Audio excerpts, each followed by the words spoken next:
আমরা স্পষ্টভাবে বলতে আসছি, হুঁশিয়ারি দিতে আসছি, যদি আঘাত আসে তাহলে পাল্টা আঘাত আসবে।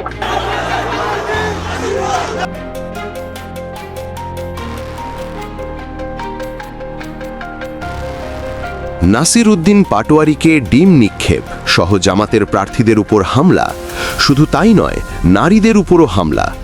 এখন কথা হলো, রাজনীতি করতে গেলে প্রতিদ্বন্দ্বী দল থাকবেই, এটাই স্বাভাবিক, কিন্তু তাই বলে গায়ে হাত তোলা এবং দ্বন্দ্বে লিপ্ত হওয়া কোনো স্বাভাবিক বিষয় নয়।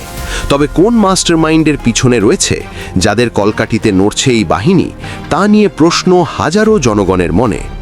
অনেকে বলছে ঢাকা ৮ আসনে নাসির উদ্দিন পাটোয়ারির সঙ্গে ডিম নিক্ষেপ এটা ঠিক হয়নি, এটা গভীরভাবে ষড়যন্ত্র করা হয়েছে এবং নারী মহিলাদের উপরও হামলার ঘটনা ঘটেছে। দর্শক, আমরা ভিডিওটি আরও গভীরভাবে বিশ্লেষণ করার চেষ্টা করব। তার আগে প্রতি মুহূর্তে পর্দার আড়ালে ঘটে যাওয়া সকল আপডেট সবার আগে পেতে এক্ষুনি সাবস্ক্রাইব করুন আমাদের অজানা গল্প নিউজ চ্যানেলটি, সর্বদা সত্য প্রকাশে অবিচল। চলুন দেখে আসি। রাজনীতিতে হার জিত থাকেই, কিন্তু যখন সেই লড়াইয়ে নারীদের সম্মানহানি করা হয়, তখন তার রাজনীতি থাকে না, তা হয়ে যায় একটি বর্বরতা। গতকাল লালমনিরহাটে একজন সম্মানিত নারীর হিজাব টেনে খোলার যে ধৃষ্টতা দেখানো হয়েছে, তা কি কোনো সভ্য সমাজের চিত্র হতে পারে? দেশের ৬টি স্থানে নারীদের উপর হামলার ঘটনা ঘটেছে। অভিযোগের তীর বিএনপি ও তাদের অঙ্গ সংগঠনগুলির দিকে। অন্যদিকে জামায়াতে ইসলামীর আমির ডক্টর শফিকুর রহমান কুষ্টিয়ায় দাঁড়িয়ে এক ঐতিহাসিক ঘোষণা দিয়েছেন। তিনি বলেছেন, আমাদের একও তালা কেনার টাকা নেই যে নারীদের ঘরে তালাবদ্ধ করে রাখব। আজকের পর্বে আমরা দেখব কেন ভোটের মাঠে নারীরা টার্গেট হচ্ছেন, কেন ছাত্র শিবির বলছে ২০০২ সালের ছনি হত্যাকাণ্ড বা শামসুন নাহার হলের নির্যাতনের ইতিহাস ফিরে আসছে, এবং জামায়াত আমিরের এই তালা তত্ত্ব, এটি কি বিরোধীদের অপপ্রচারের জবাব নাকি নারীর ক্ষমতায়নের নতুন রোডম্যাপ? চলুন ঘটনার গভীরে যাই এবং ডাটা দিয়ে সত্যটা খুঁজি। বাংলাদেশ ইসলামী ছাত্র শিবিরের কেন্দ্রীয় সভাপতি নুরুল ইসলাম এবং সেক্রেটারি জেনারেল সিকবাতুল্লাহ আজ এক যৌথ বিবৃতিতে একটি ভয়াবহ তথ্য তুলে ধরেছেন। গত কয়েকদিনেই লালমনিরহাট, চুয়াডাঙ্গা, লক্ষ্মীপুর, যশোর, শরীয়তপুর এবং টাঙ্গাইল, এই ৬ জেলায় নারীদের ওপর হামলা করা হয়েছে। লালমনিরহাটে যুবদল নেতার বিরুদ্ধে নারীর হিজাব খোলার অভিযোগ উঠেছে। টাঙ্গাইলে কুরআন বিতরণ ও তালিমে হামলা করা হয়েছে। শিবিরের বিবৃতিতে বলা হয়েছে, নারীদের ওপর এই হামলা কোনো বিচ্ছিন্ন ঘটনা নয়। অতীতেও ঢাকা বিশ্ববিদ্যালয়ের শামসুন নাহার হল ও রোকেয়া হলে নারীদের নির্যাতন করেছিল বিএনপি। বিশ্লেষকরা প্রশ্ন তুলেছেন, ৫ই আগস্টের পর দেশ যখন সংস্কারের পথে, তখন কেন নারীদের টার্গেট করা হচ্ছে? উত্তরটা সম্ভবত রাজনৈতিক দেউলিয়াত্ম। ভোটের মাঠে এখন প্রতিপক্ষকে যুক্তিতে হারানো যাচ্ছে না, তাই তাদের নারী কর্মীদের ওপর হামলা করে ভীতি সৃষ্টি করা হচ্ছে। একে বলা হয় ট্যাকটিক্স অফ ফেয়ার বা ভয়ের রাজনীতি।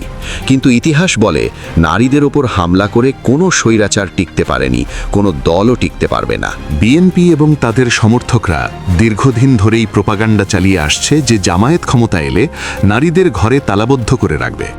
কিন্তু গতকাল কুষ্টিয়ার আবরার ফাহাদ স্টেডিয়ামে ডাক্তার শফিকুর রহমান সেই প্রোপাগান্ডার বেলুন ফুটো করে দিয়েছেন।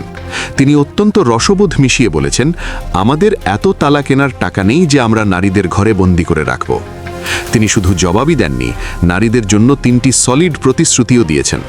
প্রথমটি হলো নিরাপদ কর্মস্থল। নারীরা যাতে সম্মানের সাথে কাজ করতে পারে সেটির ব্যবস্থা তারা করতে চায়।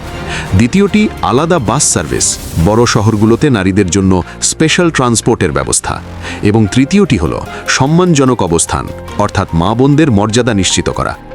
জামায়াত আমির বুঝাতে চেয়েছেন, যারা নারীদের ওপর হামলা করে তারা আসলে নারীদের অগ্রগতির শত্রু, আর যারা নারীদের জন্য আলাদা বাস সার্ভিস চায় তারা নারীদের নিরাপত্তা চায়। এই পাল্টা যুক্তিটি নারীদের মনে গভীর প্রভাব ফেলেছে। তারা দেখছে একদল হিজাব টানছে, অন্য দল নিরাপত্তা দিচ্ছে। ডাক্তার শফিকুর রহমান কুষ্টিয়ার অর্থনীতির একটি কালো দিকও উন্মোচন করেছেন। কুষ্টিয়া হলো চালের মোকাম। এখান থেকে প্রতিটি ট্রাক বের হতে ৫,০০০ টাকা বেসরকারি খাজনা দিতে হয়। আমির সাহেব সরাসরি বলেছেন, জায়গায় জায়গায় বিএনপিরা নেমে পড়েছেন চাঁদাবাজি করতে। আল্লাহ আমাদের যে রিজিক দিয়েছেন তা আপনাদের সাথে ভাগাভাগি করতে রাজি আছি, তবুও চাঁদাবাজি ছাড়ুন। অন্যদিকে তিনি কথা বলেছেন মরা পদ্মা ও গড়াই নদী নিয়ে। তিনি বলেছেন নদী খননের টাকা মুখ দিয়ে ঢুকে পেট দিয়ে চলে যায়, বালি আর ওঠে না। এটি হলো দুর্নীতির মেটাফর। তিনি শহীদ মতিউর রহমান নিজামীর উদাহরণ টেনে বলেছেন, তিনি শিল্পমন্ত্রী হওয়ার পর বন্ধ চিনিকল চালু করেছিলেন। অর্থাৎ জামায়াতে আমির ভোটারদের সামনে দুটি মডেল তুলে ধরেছেন। একটি হলো বিএনপির চাঁদাবাজি, ট্রাক আটকিয়ে টাকা নেয়া এবং নারীদের ওপর হামলা করা।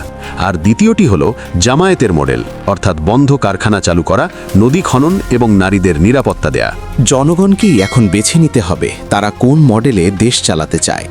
আজকের এই হামলা এবং পাল্টা বক্তব্যের পর ভোটের সমীকরণ কোন দিকে যাচ্ছে? একজন রাজনৈতিক বিশ্লেষক খুব ইন্টারেস্টিং একটি ভবিষ্যৎবাণী করেছেন। তিনি বলেছেন, এই নির্বাচনে জামাত জিতলেও ভালো, না জিতলেও ভালো।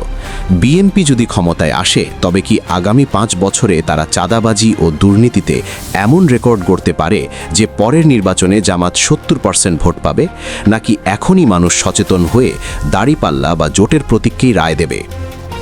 দাবা খেলায় অনেক সময় একটা বোরে খাইয়ে দিয়ে প্রতিপক্ষের মন্ত্রী খাওয়ার ফাঁদ পাতা হয়। রাজনীতিও কিন্তু তাই।